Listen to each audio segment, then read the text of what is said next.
आम धन्यवाद देवु आमर मुख्यमंत्री को जे कि आम वीडियो माध्यम आम पठेलु बार्ताटी आमको रेस्क्यू करा जाऊ से बहुत जल्दी रेस्क्यू करते वेस्ट बेंगल सीएम को सहित कथा है प्रशासन सहित कथा है पुलिस वाला भी बहुत हेल्प करते आम धन्यवाद देवु आम प्रताप चंद्र षडंगी को नना बहुत हेल्प कर नना ही आम आज आसिक पहुँचीचु आम धन्यवाद देवा ओडिशा पुलिस को डीजे को आम धन्यवाद देवा तापसाई को जहाँ ही आम ये रेस्क्यू तापसाई बहुत बहुत हाथ अच्छे आम सुरक्षित ही पहुँच जाइए। आप देखते राति बहुत है आमको पुलिस भाई मैंने सपोर्ट कर बेंगल कहूँ आम बेंगल बुलते आसते गोटे आम फसी जाइए कहीं बांग्लादेश मारपिट नहीं कि किसी ओडिशा लोक बेंगल लोक को कौन फेरी वाला को पिटी मारिकी खेदी देती से रागरे आम ओडिशा लोक को बहुत लोक को माने से पिटा मारिबा कहबे रोड रे अटकी थिला कौन मैटरटा आम क्लीयर जानिबा जमान को अटकी रखी से पचारिबा। सर नमस्कार कौन है मैटरटा कही पारे मु संदीप बालेश्वर मित्रपुर अच्छी मिथुन आसती तो आम आसलु पाखापाखि आप देखिए बहुत लोक अच्छा 300 लोक अच्छा आम आसलु जड़े कविराज अच्छा पश्चिम मेदिनीपुर वेस्ट बेंगल पश्चिम मेदिनीपुर थाना केशपुर खड़िका नामक ग्राम को आम आसलु तो सहीठू आमको आम बोलेरो नहीं आसलु अन्य लोक मैंने बस आसलु आम से लोकाल लोक बस आसलु बालेश्वर तो बस लोक मान तो आम बस माने काटमाच भांगिकी आमको अवरोध कर रखाई आम से आमको पुलिस रेस्क्यू करके आनीला थाना को केशपुर थाना को आनला से स्थानीय जनता जाकि हंगामा करते भांगार स्टार्ट करते तो पछ गेट्रु आमको पुलिस आउ जगह नहीं आसिक आमको पुलिस और आर्मी वाला आउ जन जगह नहीं आसिक आम थाना करमर शायद आमर बन्या आश्रयस्थली पाखापाखि देखा 300 लोक देह असुस्थ माने 90% रोगी अच्छा देह खराब हो चलती खाई ना उपास अच्छा पानी ठीक रही तो आम आम प्रशासन आम ओडिशा सरकार को अनुरोध करमको जिते शीघ्र आमको 300 लोक को रेस्क्यू करेंगे आम जो 90% अच्छा लेडीज अच्छा सब एजेंट लोक अच्छा पिला छुआ अच्छा आम चाहूँ जिते जल्दी आमको यू पेसेंट को आमको माने रेस्क्यू करा एति आम अनुरोध ओडिशा सरकार को। जय जगन्नाथ पहुंच जाए।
गाड़ी बसतु गाड़ी छाड़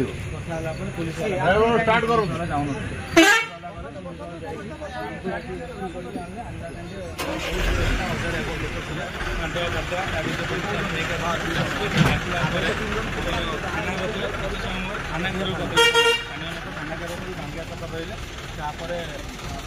ममता बनर्जी दुई दिन तले ओडिशार मुख्यमंत्री को अनुरोध करते जो दिन आलू विषय कथा है मोहन माझी श्रीजुक्त मुख्यमंत्री कहले से दिन कौन अनुरोध करते आम बंगीय लोक सुरक्षा दियो। हाँ तेणु बर्तमान एपटे यही सब घटना कहीं घटुची केवल बांग्लादेश रे जो उत्तेजना प्रकाश पाई बांग्लादेश रे जो हिंदू मान आक्रमण है तारी परिणाम स्वरूप ओडिशा रे आमर हिंदू माने आमर हिंदू भाई भौणी माने से माने मध्य प्रभोक हवा मन दुख हवा विरक्त हवा स्वाभाविक सेमानक भितर उत्तेजना प्रकाश पाला सेमाने कहले मध्य आमे बांग्लादेशी शरणार्थी को माड़ मारिबु तेणु ये जो भाव प्रवणतार कारण स्वरूप ये जो घटना घटी जाउची एबे तारी प्रभाव मध्य अन्य राज्य रे पश्चिम बंगरे मध्य ओडियांको ऊपर आक्रमण होबार घटना आसिला यही जिनिसटा को आमे जदि उभय राज्य सरकार गोटे योजनाबद्ध भाव में जदि या नियंत्रित न करती हुए तो ये अप्रीतिकर परिस्थिति आगु को तीव्र हो पारे एक दुर्भाग्यजनक स्थिति या नियंत्रण करने निहाती भाव में दुई राज्यर सरकार दुई राज्यर पुलिस दुई राज्यर वरिष्ठ पदाधिकारी मैंने गोटे समन्वय भितर किसी पदक्षेप नियंतु जेपरी आम ओडिया माने सेठी आक्रमण शिकार न हेबे हाँ सेठी जो माने ओडिया अछंती मनकर देखंतु ये माने सिना जाइथिले बोली पश्चिमबंग तो हजार हजार ओडिया ना से मानक ऊपर भी आक्रमण हो पारे तेणु यही दिग को दृष्टि देकरी आम मैंने केमिति अंतरराज्य संपर्क जो आमर समन्वय रक्षा करी उभय राज्य से संप्रदाय को आवश्यक सुरक्षा मिलू आम समुदाय को मध्य पश्चिमबंग आवश्यक सुरक्षा जमी मिल पार से दिगरे उभय राज्य सरकार यत्नवान होगा उचित।